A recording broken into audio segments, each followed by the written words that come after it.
Hello students, मैं हूं आपकी टीएमएम तानिया मैथ्स मैडम। आज हम करेंगे example number 2 class 10 maths chapter 3 pair of linear equation in two variable. So आप इसको करने से पहले इससे जस्ट पहले वाली क्लास चेक कर लेना, तो आपको ये बहुत इजीली समझ में आ जाएगा। सो जब भी हम इसका सॉल्यूशन फाइंड करेंगे ग्राफिकली, इसके 3 केसेस होंगे। ये हमने इससे जस्ट प्रीवियस वाली क्लास में पढ़ा है। या तो ये दोनों लाइंस क्या है, इंटरसेक्ट होंगी। ये जिस पॉइंट पे इंटरसेक्ट करेंगी वो उसका यूनिक सॉल्यूशन होगा।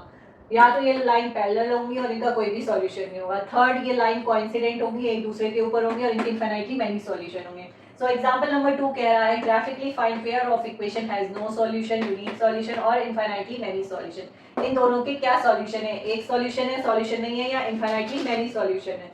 तो हम इसको करते हैं। पहली हमारी इक्वेशन है 5x minus 8y plus 1 equals to 0।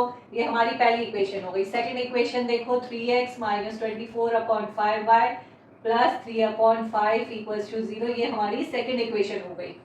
So second वाली जो इक्वेशन है, ये वाली देखो 24/5, ये p/q की फॉर्म में है। पहले हम इसे ये सिंपल फॉर्म में बनाना है, तो हम इसका एलसीएम ले लेते हैं। क्या आएगा, 5 1 5 जा 5 5 3 जा 15x minus 24y plus 3 equals to 0। 5 जब इधर जाएगा, 0 मल्टीप्लाई 5 होएगा, तो क्या आ जाएगा 15x minus 24y plus 3 is equals to 0 multiply 5। अब देखो इनमें से क्या 0 मल्टीप्लाई 5 क्या हो गया, 0 ही हो गया। अब इसमें से देखो क्या कॉमन है, 3 कॉमन आ गया। 3 5 जा 15, 3 8 जा 24 प्लस 1 इक्वल्स टू 0। अब ये यहाँ पे डिवाइड होगा तो क्या आ जाएगा 5x minus 8y plus 1 equals to 0। अब ये पहली इक्वेशन देखो, ये थर्ड वाली इक्वेशन देखो, दोनों सेम है। 5x minus 8y plus 1 equals to 0, 5x minus 8y plus 1 equals to 0।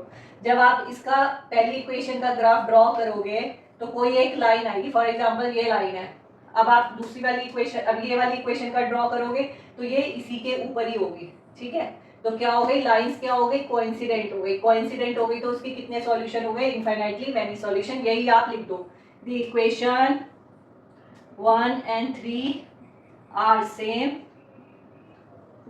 they are coincident lines, hence pair of linear equation in two variable